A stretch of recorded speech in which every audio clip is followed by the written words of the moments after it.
এই যে আমরা এখন আরাম করছি নো দে এখন উঠে গেল এখন যাব আমরা খিসিল বানবো খিসিল বানহাটা না এটা কি একটু কাঁচা আছে তো সোচনু 1 ঘন্টা পরে বানবো তব তক শুকিয়ে যাবে তারপরে সোচনু যেটা আগগার কাটা আছে ওটা আর পাঁচ একটা কেরি আছে ওটা বেশি শুকিয়ে গে তো কিছু আগে ওটা বানা হোক তারপরে এটা পরে বানবো 1 ঘন্টা পরে তারপরে যা আছে কুচি খানিক বানিয়ে নিয়ে আধ ঘন্টা বানানোর পরে ফের খানিক রেস্ট করব এটা প্ল্যান করেছি আরাম আরামসে বানবো বেশি ঘায়ও করব না আমরা এখন আছি ডাবলপুরা মাঠে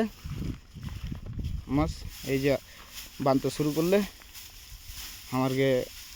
মস্কুর ভাই এই আমার গে নুরশেদ ও ধরলে পেহি